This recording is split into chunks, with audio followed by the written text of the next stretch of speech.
El sol del mediodía caía como un martillo de plomo sobre la plaza polvorienta de San Carmelo.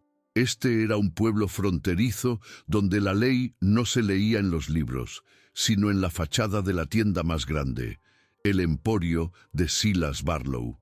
El aire no solo estaba caliente, estaba viciado por el miedo y la crueldad contenida, vibrando con la anticipación de un espectáculo sádico.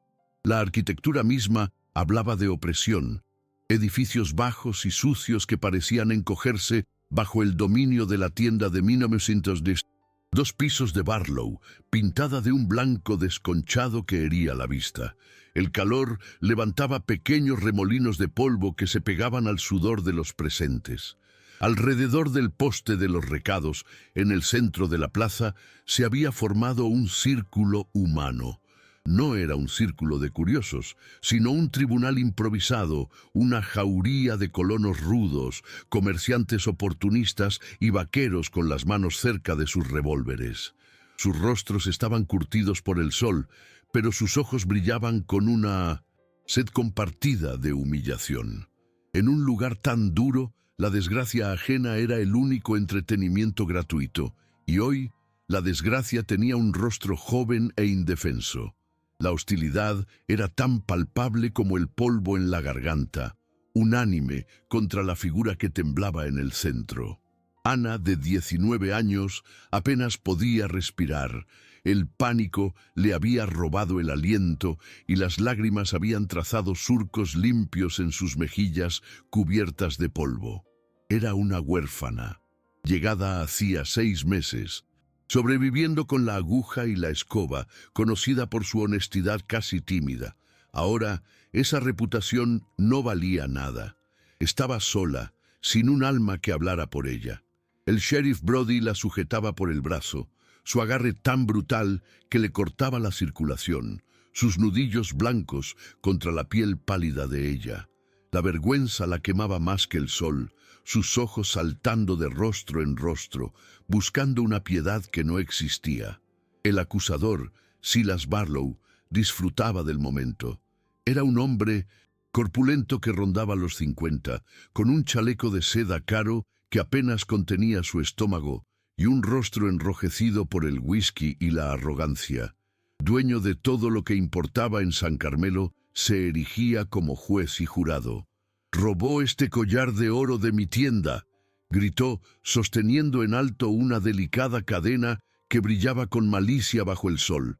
«Lo encontré escondido en sus míseras pertenencias».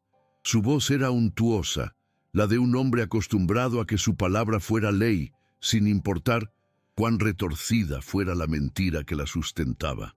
La acusación era una farsa cruel, un veneno destilado por el orgullo herido. Hacía solo 3 días, Barlow había acorralado a Ana en el callejón detrás de la lavandería, ofreciéndole protección y un trabajo más fácil a cambio de favores nocturnos. Ana, aunque aterrorizada, lo había rechazado con una dignidad silenciosa que él confundió con un insulto.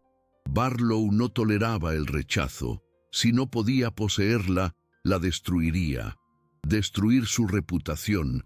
Lo único que ella poseía en el mundo era la venganza perfecta. La acusación de robo era el arma de un cobarde, sádica y efectiva, diseñada para marcarla permanentemente. El sheriff Brody, un hombre de insignia empañada y ojos vacíos que vivía del soborno de Barlow, actuaba como el brazo ejecutor de esta farsa. Él había encontrado el collar durante un registro ilegal de la pequeña habitación de Ana. Ahora sacudió a la joven violentamente. «¿Tienes algo que decir, ladrona?» Ana solo podía un sonido ahogado de pura desesperación. «Soy inocente. Él miente. Por favor, yo nunca...» Pero su voz fue engullida por las burlas de la multitud. La maquinaria de la justicia de Barlow estaba en marcha, y la verdad no tenía cabida en ella. En la sombra profunda proyectada por la herrería, al otro lado de la plaza, observaba Tala. Era un guerrero apache de unos 30 años, cuya presencia sola mantenía un perímetro de silencio a su alrededor. Alto, imponente, su rostro marcado, por cicatrices de batallas reales, no por riñas de taberna. Había venido al pueblo para una rara y tensa misión comercial: cambiar pieles de bisonte de invierno por herramientas de acero. Su quietud era la de un depredador, sus movimientos económicos y deliberados. La tensión en la plaza le resultaba familiar, aunque despreciable. Sus ojos oscuros, acostumbrados a leer el paisaje del desierto y el corazón de los hombres, no se dejaron engañar. Vio la verdad en tres miradas: la malicia lasciva y triunfante en los ojos de Barlow, el pánico puro e inocente en los de Anna y la obediencia servil en el sheriff. Reconoció la hipocresía del hombre blanco que hablaba de ley mientras practicaba la crueldad, y sintió el desprecio frío que su pueblo reservaba para los carroñeros. Observó cómo la multitud se excitaba, cómo la violencia se preparaba para desatarse sobre la más débil. Barlow, saboreando el clímax de su poder, levantó la mano pidiendo silencio, aunque su voz retumbó. Esta ciudad no tolera a los ladrones, especialmente cuando nos roban a plena luz del día. Se volvió hacia el sheriff. Haga su trabajo, Brody, que la marquen como ladrona. Córtale el pelo para que todos sepan lo que es. El grito fue recibido con aullidos de aprobación. Marcarla, humillarla públicamente, para una mujer joven y sola, era una sentencia peor que la muerte, un destierro social que la dejaría a merced de hombres como Barlow. El sheriff Brody sonrió, mostrando dientes manchados de tabaco. Desenfundó un cuchillo largo, no su pistola. No era para matar, era para humillar. Agarró un puñado del largo cabello oscuro de Anna y tiró de su cabeza hacia atrás, exponiendo su garganta y sus ojos llenos de lágrimas al sol implacable. Anna dejó escapar un grito ahogado, un sonido animal de puro terror. Este era el final. Su honor, su futuro. Todo estaba a punto de ser destrozado en esa plaza polvorienta por una mentira que nadie se molestó en cuestionar. La multitud se inclinó hacia adelante, ansiosa por ver la primera cuchillada. El miedo puede silenciar la verdad, pero el coraje habla su propio idioma. ¿Desde qué rincón del mundo estás viendo esta injusticia?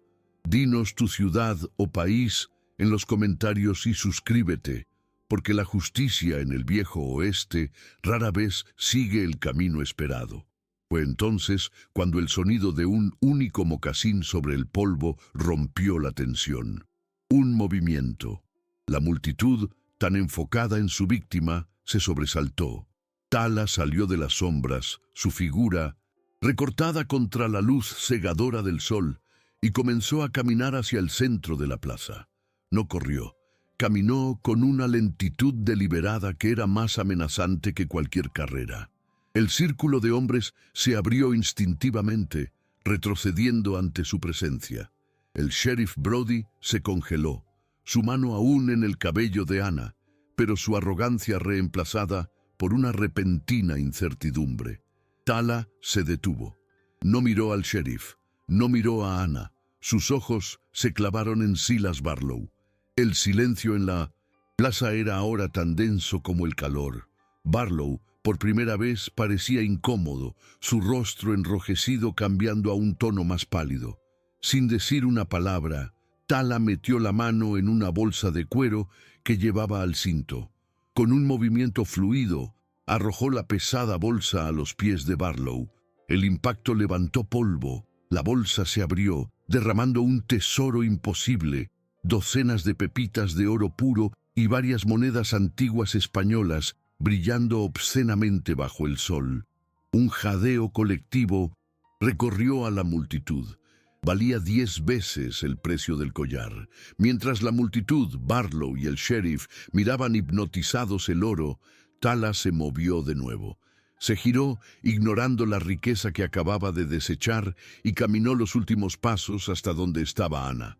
El sheriff Brody, intimidado, soltó su agarre sobre ella.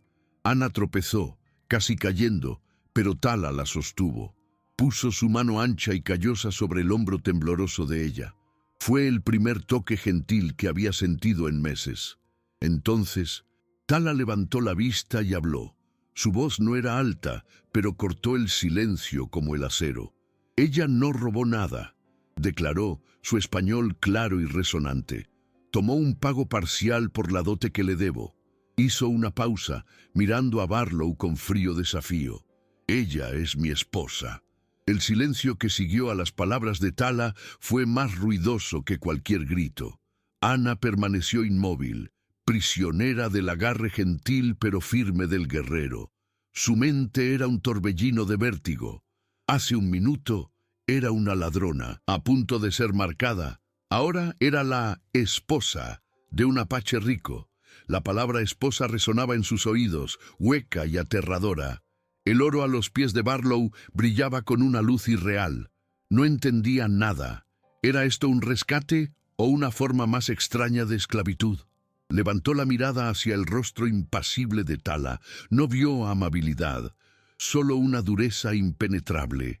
El miedo a la multitud se transformó instantáneamente en un terror profundo y confuso hacia su salvador. Había escapado de la sartén para caer en un fuego desconocido. Tala sintió el peso de su propia mentira en el momento en que la pronunció. Había actuado por un impulso visceral, una oleada de honor ende que no podía soportar la hipocresía de los Inda. Vio la mentira descarada en los ojos de Barlow y la aplastó con una mentira más grande, una respaldada por el poder del oro. Pero ahora las consecuencias lo ataban. Esposa. Había venido a San Carmelo por herramientas de acero y sal, no por una mujer blanca de ojos asustados. El oro, parte de un tesoro español que sus antepasados habían escondido en las montañas, había sido sacrificado por un arrebato de orgullo. ¿Cómo explicaría esto a su gente? Protegerla ahora era una cuestión de honor. La mentira debía ser defendida. La multitud en la plaza reaccionó como un solo organismo. El silencio se rompió en un murmullo colectivo. Los ojos ya no estaban llenos de odio, sino de una codicia deslumbrada. El oro, tanto oro, arrojado al polvo, como si fuera basura. Las mujeres que momentos antes habían pedido el castigo de Ana, ahora la miraban con una envidia afilada, sus miradas repasando su vestido raído y luego al imponente guerrero que la reclamaba. El sheriff Brody estaba paralizado, su mirada saltando del oro en el suelo al rostro de Tala. Su lealtad comprada por Barlow, ahora puesta a prueba por una riqueza mucho mayor. El poder en la plaza había cambiado de manos en menos de 10 segundos. Para Silas Barlow, la humillación fue absoluta. No había sido un pago, había sido un insulto. El apache no solo había comprado la libertad de la chica, sino que había demostrado públicamente que la riqueza de Barlow, la fuente de todo su poder en San Carmelo, era insignificante. El oro arrojado al polvo era una burla de todo lo que él representaba. La rabia pura, más caliente que el sol del mediodía, ahogó su lascivia. Su deseo de venganza ya no era un juego sádico, ahora era una necesidad asesina. Vio al sheriff Brody, cuya mirada ya estaba calculando. Barlow recuperaría ese oro, y el indio y la chica pagarían con sangre por haberlo avergonzado en su propia ciudad. Tala no hizo ningún movimiento para recoger el oro. Lo dejó allí, un monumento a la derrota de Barlow. Agarró el brazo de Ana, esta vez con más firmeza. «Vamos», fue la única palabra que dijo. Comenzó a caminar, no hacia la salida, sino hacia el establo donde estaba su caballo. La multitud se abrió como el mar, sus susurros siguiéndolos. Ana tropezó tras él, sintiendo cientos de ojos en su espalda. Ya no era Ana la huérfana, era la mujer del apache. Era un nuevo tipo de paria, envidiada por la riqueza, pero despreciada por la conexión.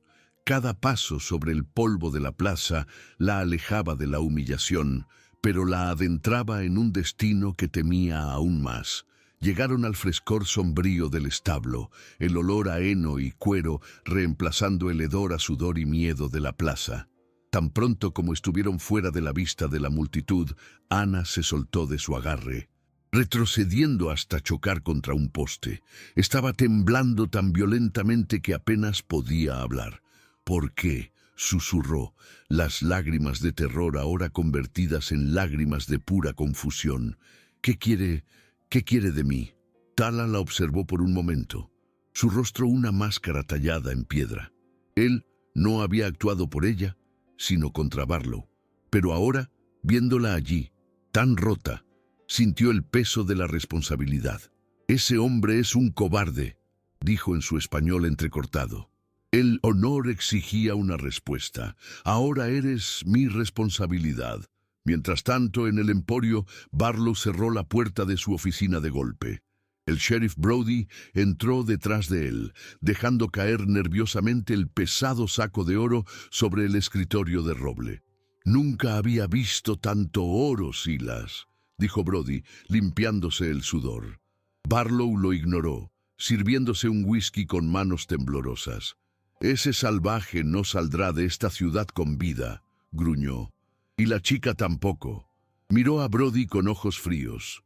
«Reúne a los hermanos Miller. Los quiero en el callejón de la curtiduría al anochecer. Es la única salida que no está a la vista. El oro será la prueba de que él atacó al sheriff para robarlo». Brody asintió, su miedo reemplazado por la codicia. «¿Y la chica, Silas?». Barlow sonrió. «La chica aprenderá lo que pasa cuando me rechaza». Tala terminó de ensillar su caballo. Era un semental fuerte, acostumbrado al desierto, pero solo había uno. Sabía que no había comprado la seguridad de Ana, solo había pospuesto su sentencia de muerte. Podía oír los movimientos de Brody en la ciudad, el cierre de persianas, el silencio antinatural que había caído. Quedarse en San Carmelo era imposible, irse sería una trampa. Miró a Ana, que se había acurrucado en la paja, llorando en silencio. Su honor, la fuerza que lo había impulsado a actuar, ahora era una jaula. No podía abandonarla a los lobos. La mentira que había contado ahora tenía que convertirla en verdad, al menos hasta que estuvieran a salvo. «Cuando la sombra de la iglesia toque la herrería, nos vamos», ordenó. La sombra de la iglesia se estiró como un dedo acusador, tocando finalmente el yunque silencioso de la herrería. Era la señal. El atardecer sangraba en el horizonte, pintando el cielo de un rojo violento que presagiaba lo que vendría. Tala salió primero del establo, con el caballo al trote. Ana estaba montada detrás de él, sus manos aferradas con fuerza a su cintura, su rostro pálido pero resuelto. Ya no lloraba. El terror había dado paso a una adrenalina helada. Tala no eligió la calle principal, sino que guió al caballo hacia el estrecho callejón entre la curtiduría y el almacén de Barlow, la ruta más rápida hacia las colinas y la oscuridad que prometía seguridad.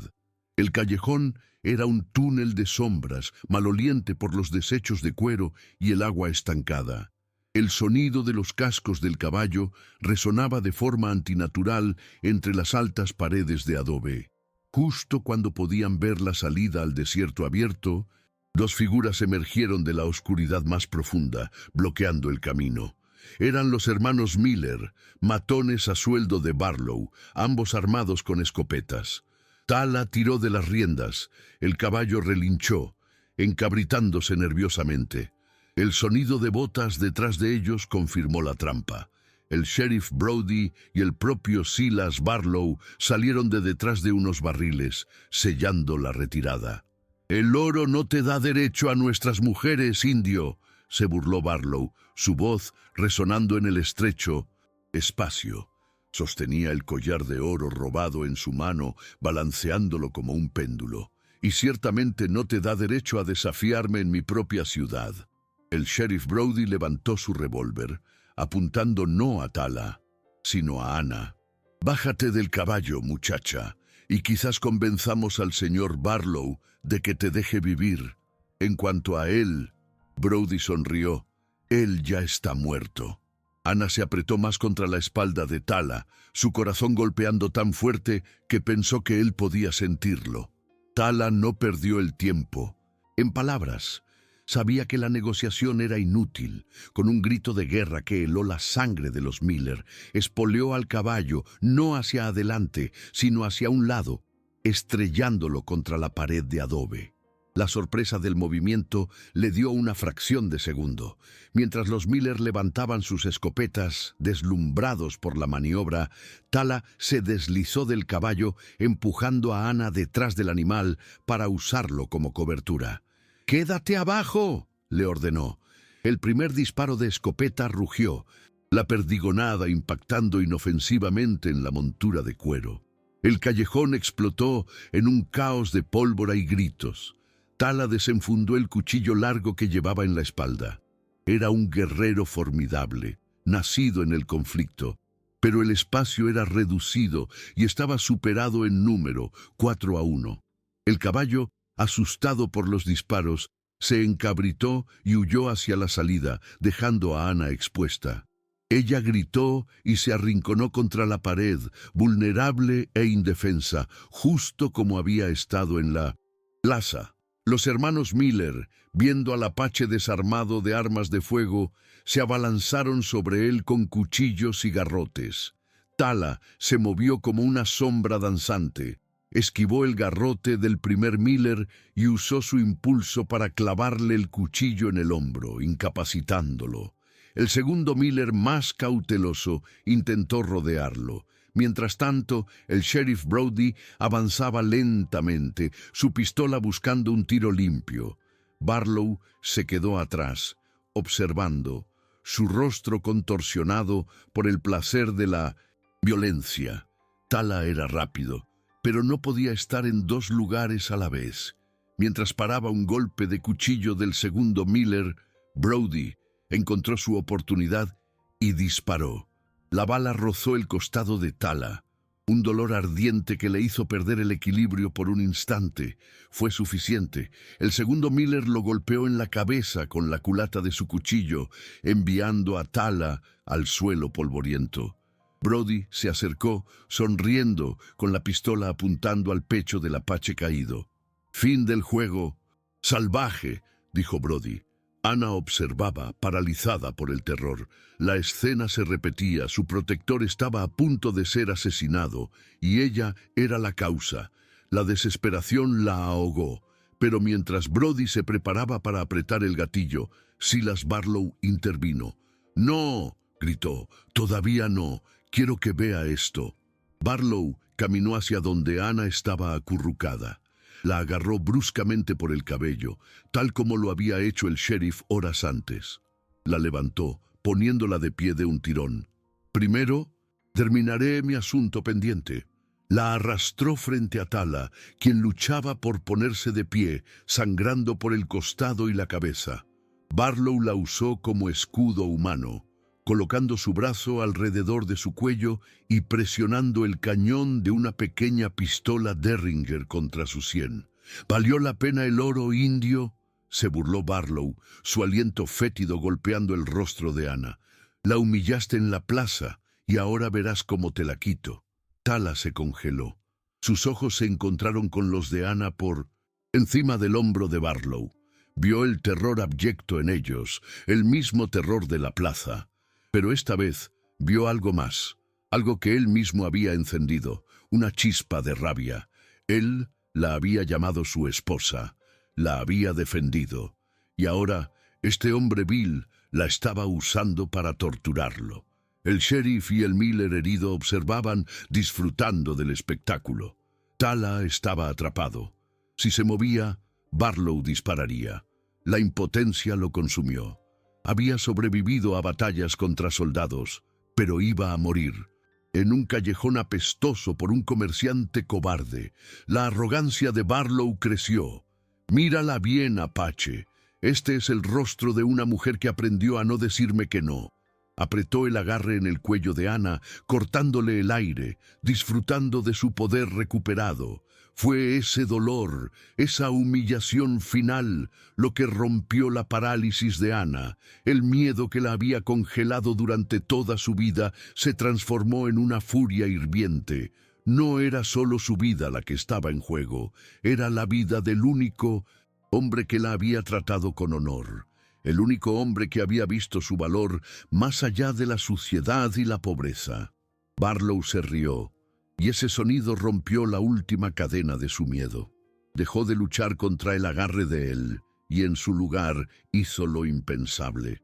Con un grito animal que sorprendió a todos, incluido a Tala, Ana echó la cabeza hacia atrás, golpeando a Barlow en la nariz con la parte posterior de su cráneo. Se escuchó un crujido nauseabundo. Barlow aulló de dolor y rabia, soltándola instintivamente. Pero Ana no huyó. La adrenalina se apoderó de ella.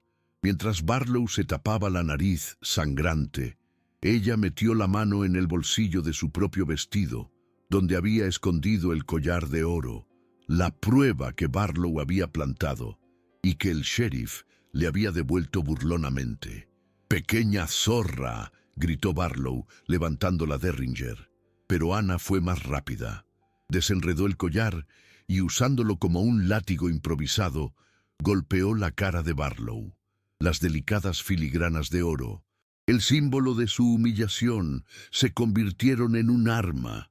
Los eslabones arañaron la mejilla de Barlow y, lo más importante, golpearon su mano, haciendo que la pequeña pistola volara y se perdiera en el polvo. El dolor y la sorpresa lo cegaron por un segundo. Ese segundo fue una eternidad. Fue todo lo que Tala necesitó. En el instante en que Barlow gritó y Ana atacó, Tala explotó en acción. Ignorando el dolor en su costado, se lanzó hacia adelante, no hacia Barlow, sino hacia el sheriff Brody, que estaba aturdido por el repentino giro de los acontecimientos. Tala golpeó la muñeca de Brody, enviando el revólver al suelo. Con un movimiento fluido, desarmó al segundo Miller y lo arrojó contra el primero. El callejón se convirtió en un borrón de movimiento disciplinado. Ana no se detuvo. Mientras Barlow intentaba recuperarse, ella lo empujó con todas sus fuerzas, haciéndolo tropezar hacia atrás. El comerciante corpulento, sangrando y cegado por la rabia, era torpe. Cayó pesadamente sobre una pila de cueros mojados. Ana retrocedió, su pecho agitado, sus ojos fijos en el hombre que la había aterrorizado, ahora reducido a una figura patética en el barro. Había luchado. Había ganado. Tala neutralizó a Brody con un golpe preciso en la garganta, dejándolo boqueando por aire. Los hermanos Miller, uno herido y el otro desarmado, vieron la furia controlada en los ojos del Apache y decidieron que el oro de Barlow no valía la pena morir. Se dieron la vuelta y huyeron por el callejón, desapareciendo en la creciente oscuridad. Solo quedaban Barlow, Brody y ellos. Tala caminó hacia Barlow. El comerciante intentó levantarse, pero Tala puso un pie en su pecho, manteniéndolo en el suelo. El Apache miró al hombre que había intentado destruir a Ana, al hombre que había intentado matarlo por orgullo. No había piedad en sus ojos. Barlow jadeaba, el terror reemplazando su arrogancia. «Toma el oro, tómalo todo», suplicó. Tala simplemente lo miró con desprecio. Le dio una patada en las costillas, lo suficientemente fuerte como para romper algo, y luego se volvió. Recogió el revólver de Brody del polvo. Luego caminó hacia Ana.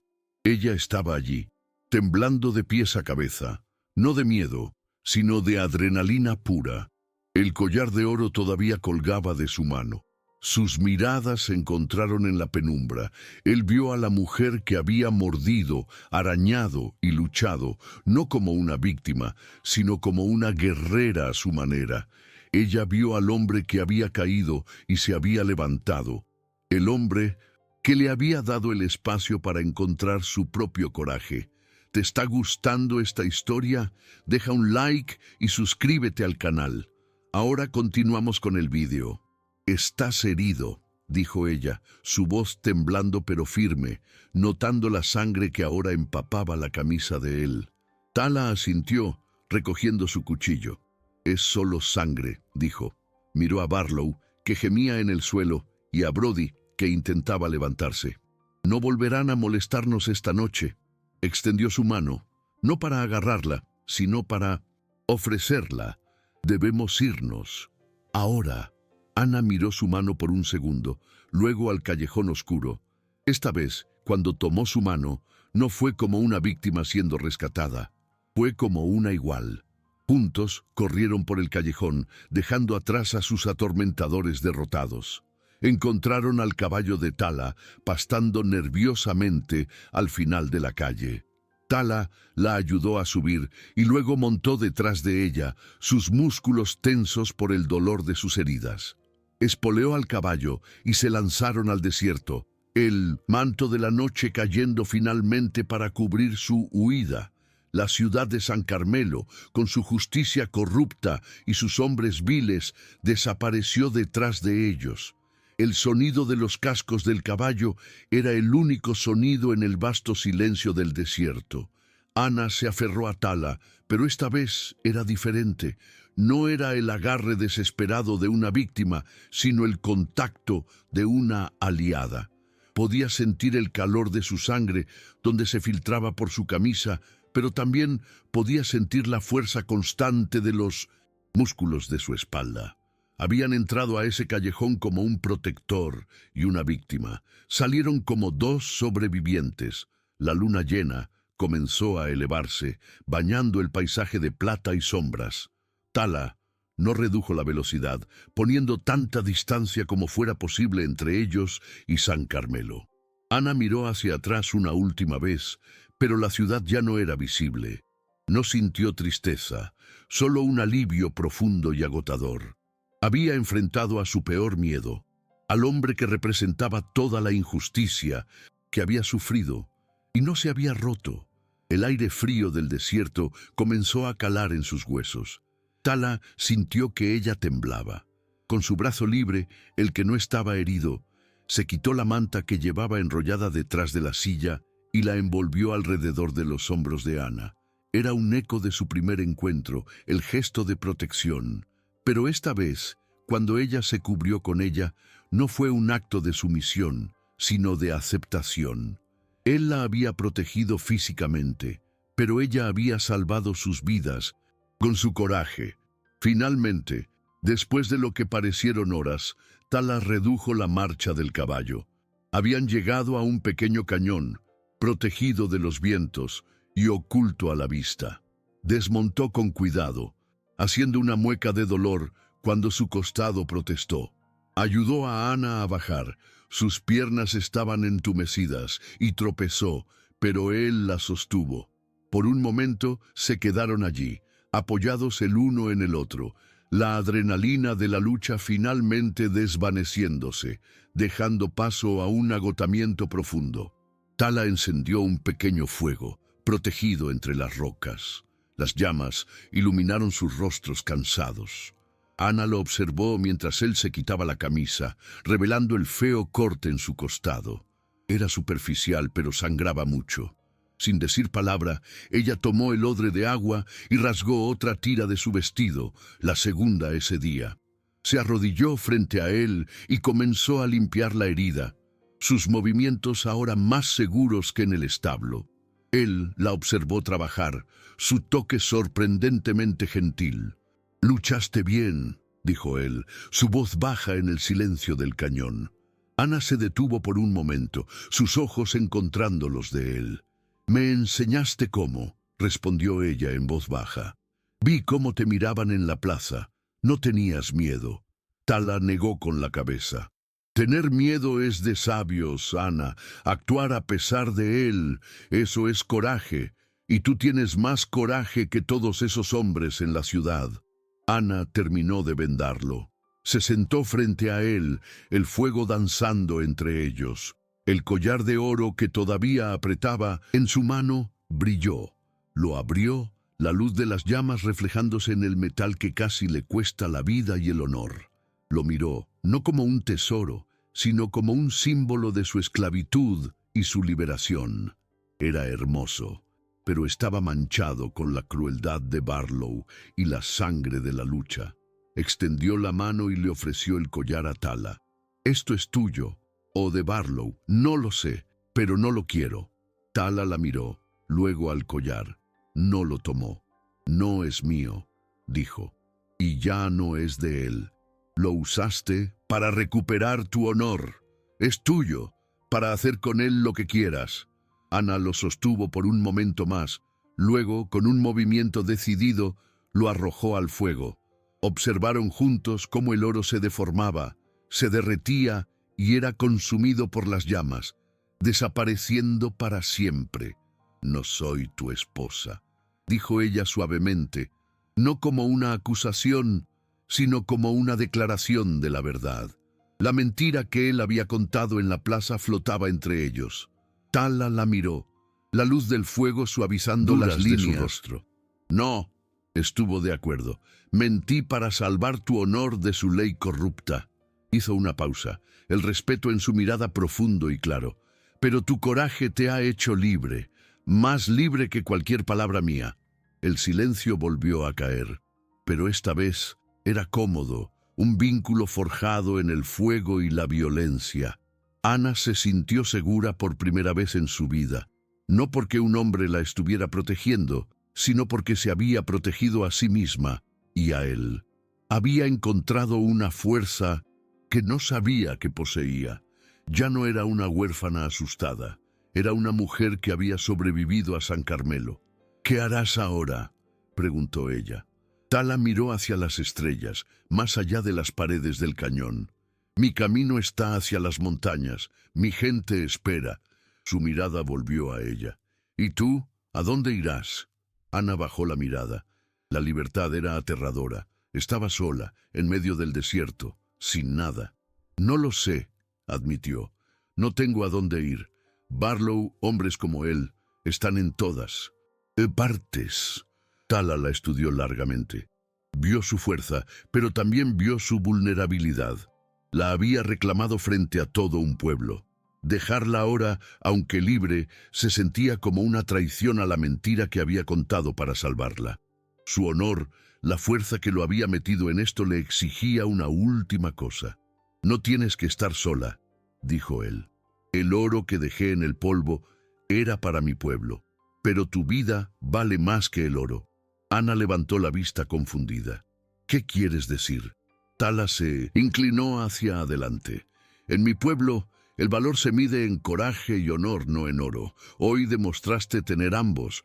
Puedes venir conmigo, no como mi esposa», añadió rápidamente, viendo la alarma en sus ojos, «sino como parte de mi pueblo. Te enseñaremos a sobrevivir. Serás respetada». Le estaba ofreciendo un nuevo comienzo, una nueva familia. La oferta la dejó sin aliento. Ir con los apaches era algo que las historias de terror ni siquiera podían concebir. Pero ¿qué le quedaba en el mundo del hombre blanco? Más pueblos como San Carmelo, más hombres como Barlow. Miró a Tala, al hombre que había arrojado una fortuna al polvo por el honor de una extraña, al hombre que luchó contra 4 hombres para protegerla. Él no era como Barlow. Él era honorable. «¿Estaré a salvo?», preguntó ella, la última pizca de miedo que le quedaba. Tala asintió. «Nadie te tratará como Barlow lo hizo. Tendrás que trabajar duro. Aprenderás nuestras costumbres, pero serás libre. Y serás honrada por el coraje que mostraste». Hizo un gesto hacia el fuego donde el collar se había derretido. «El oro no significa nada. El coraje lo es todo». Ana miró el fuego, el calor en sus mejillas. Una decisión que definiría el resto de su vida.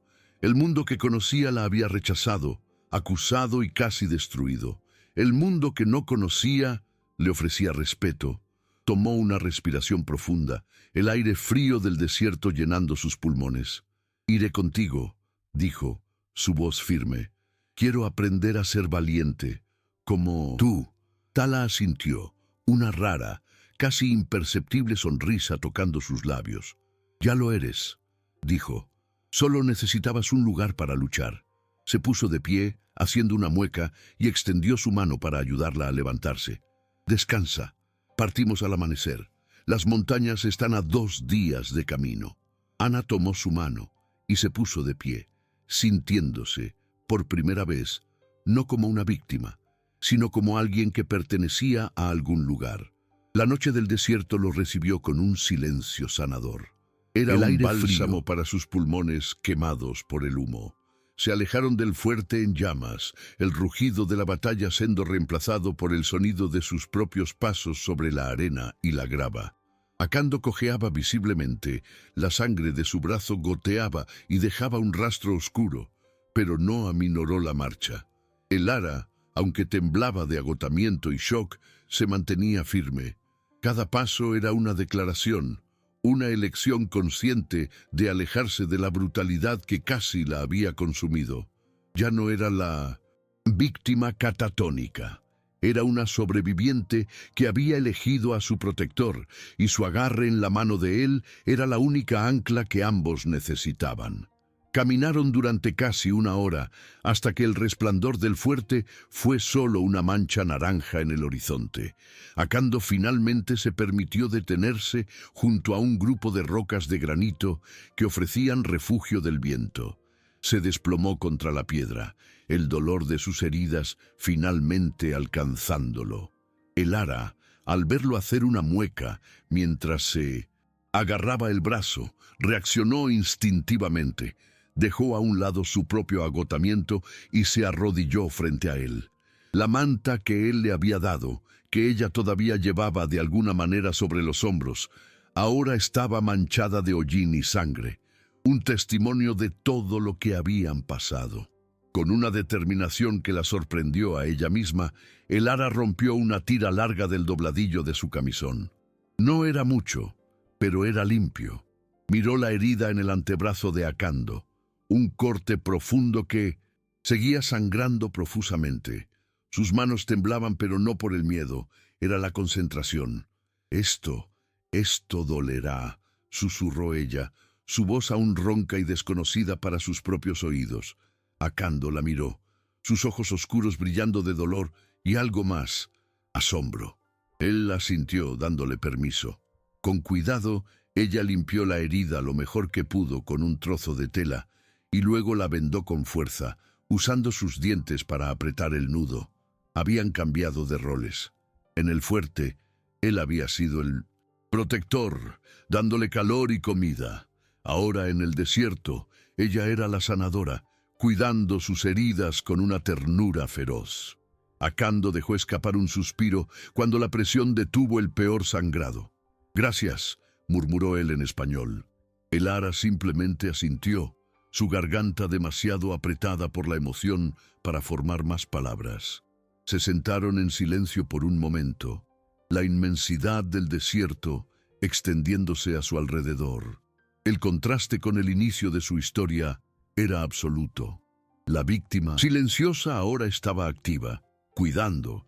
El guerrero solitario ahora aceptaba ayuda, vulnerable. El amanecer los encontró acurrucados juntos en busca de calor. El desierto se tiñó de rosa y oro, revelando un paisaje vasto e implacable.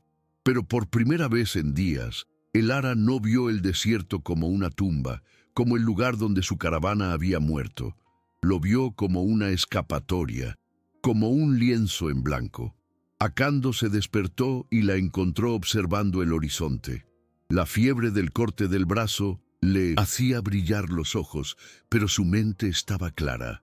Sabía que el capitán Thorn, aunque humillado, eventualmente enviaría soldados, si no por ellos, por orgullo, y los miembros de su tribu seguían prisioneros. «Debo ir a las montañas del dragón», dijo Acando, su voz tensa por el dolor. «Mi gente, las mujeres y el anciano, Thorn no los liberará». El ara lo miró. Vio al hombre dividido entre su deber hacia ella, que lo había salvado, y su deber hacia su familia. Ella no quería volver a ser un lastre. «Iré contigo», dijo ella, su voz más firme esta vez. «No soy inútil, puedo caminar, puedo ayudar». Acando estudió su rostro, buscando signos de la mujer rota que había conocido. No la encontró. En su lugar, vio a una mujer forjada en el fuego, tan dura y resistente como la roca que los protegía. El viaje fue arduo, duró 3 días. Akando conocía el desierto, sabía dónde encontrar agua escondida en cactus y cómo moverse sin ser visto. Pero su herida lo ralentizaba. La fiebre iba y venía. Durante esos momentos, el Ara tomaba la iniciativa. Reunía leña seca para pequeñas fogatas sin humo, revisaba su vendaje y le ofrecía el agua primero. Él le enseñó qué raíces podía comer, y ella las desenterró. Se convirtieron en un equipo, sus silencios ahora cómodos, salpicados por breves intercambios de palabras necesarias. Agua, descansa, por aquí. Llegaron a la base de las montañas del dragón al atardecer del 3er día. Akando los llevó a una cueva escondida detrás de Cascada Seca, un lugar que solo su pueblo conocía. Dentro encontraron provisiones almacenadas, carne seca, odres de agua y pieles. Akando finalmente se permitió colapsar. La infección de la herida había empeorado. El Ara entró en pánico por un momento, sola con un hombre moribundo en un lugar desconocido. Pero luego recordó el fuego que limpia, recordó su propia fuerza. No dejaría que él muriera, no después de que él le había enseñado a vivir de nuevo. Durante 2 días, ella lo cuidó, hirvió agua y limpió la herida con hierbas que él le había descrito vagamente antes de caer en el delirio. Lo obligó a beber pequeños sorbos de agua, hablándole en voz baja, no con palabras coherentes, sino con un tono tranquilizador, el mismo tono paciente que él había usado con ella fuera de la enfermería. Le contó sobre su hogar de la infancia, sobre el color del vestido de su madre, sobre cosas que había pensado que había olvidado. Su voz, ahora libre, se convirtió en su medicina. En la segunda noche, la fiebre de Akando se rompió. Se despertó y la encontró dormida, sentada con la espalda contra la pared de la cueva, pero con una mano en su frente. Estaba exhausta, más delgada, pero viva. Él la observó, dándose cuenta de que ella lo había salvado por segunda vez. Él le había devuelto la voz, pero ella le había devuelto la vida.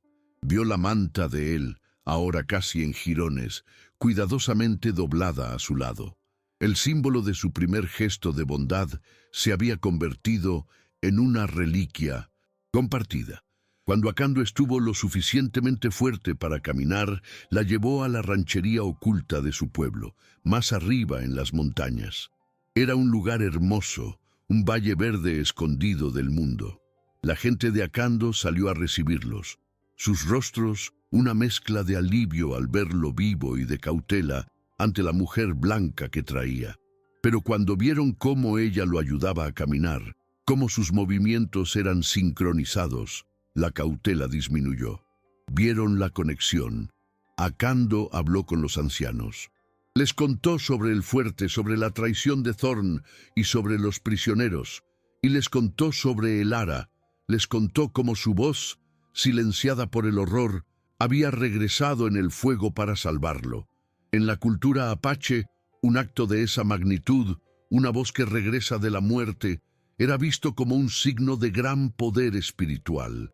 El Ara no fue tratada como una cautiva, sino como una invitada de honor, una mujer que había pasado por el fuego y había salido entera. 6 meses después, el valle de la ranchería estaba cubierto por el suave manto de la primera nieve. El Ara estaba sentada junto a una fogata, no muy lejos de la cueva donde había curado a Akando. Llevaba un vestido de piel de ciervo suave, decorado con simples cuentas azules. Estaba enseñando a una niña pequeña apache una canción de cuna en inglés, y la niña, a su vez, le enseñaba los nombres de las estrellas en apache. La risa de Lara era clara y se mezclaba con el chasquido de la leña. Ya no había rastro del vacío en sus ojos. Brillaban con la luz del fuego y la vida. Akando la observaba desde la entrada de su wickiup. Su brazo había sanado, dejando una cicatriz larga y plateada, un recordatorio permanente de su conexión. Había liderado una incursión audaz semanas después, no al fuerte, sino a un convoy de suministros, y había usado los bienes robados para negociar la liberación de su gente. Thorn, degradado y enfrentando una investigación por su cobardía, había aceptado el trato, desesperado por evitar más humillaciones. Su familia estaba a salvo. Se acercó y se sentó a su lado en la fogata. Elara no se sobresaltó. Se inclinó naturalmente hacia él, apoyando la cabeza en su hombro. Era un gesto de confianza total, ganado no con palabras, sino con acciones. Miraron las llamas juntos, un eco del fuego que los había unido. Él le había enseñado que la compasión era más fuerte que la crueldad. Ella le había enseñado que la confianza, una vez rota, podía florecer de nuevo, más fuerte y más resistente. Niña, al verlos juntos, sonrió y susurró una palabra en apache que Elara había aprendido recientemente. Johnny, hermoso. Acando tomó la mano de Elara. No era la mano temblorosa que había agarrado en el fuerte, sino una mano firme y cálida. No dijeron nada. No necesitaban hacerlo. Su silencio ya no era una prisión de trauma, sino un espacio compartido de paz profunda, construido sobre las cenizas del pasado. En el fuerte ahora abandonado, el viento soplaba a través de la enfermería quemada, un monumento a la brutalidad. Pero en las montañas, bajo el cielo estrellado, una nueva vida había comenzado, probando que la verdadera civilización no se encuentra en las empalizadas de madera, sino en el valor de un corazón humano para sanar a otro. La voz de Elara se había perdido en la violencia, pero fue encontrada en un acto de compasión de un guerrero que entendía el lenguaje del dolor y supo cómo enseñarle a confiar de nuevo. ¿Alguna vez un pequeño gesto de bondad cambió tu perspectiva de la vida? Creemos que las conexiones humanas son el refugio más poderoso. Dejen un corazoncito si creen que la compasión puede sanar las heridas más profundas. Suscríbanse para más historias donde la confianza renace de las cenizas. Comenten. La confianza es más fuerte que el miedo, si ustedes también creen en el poder de las segundas oportunidades.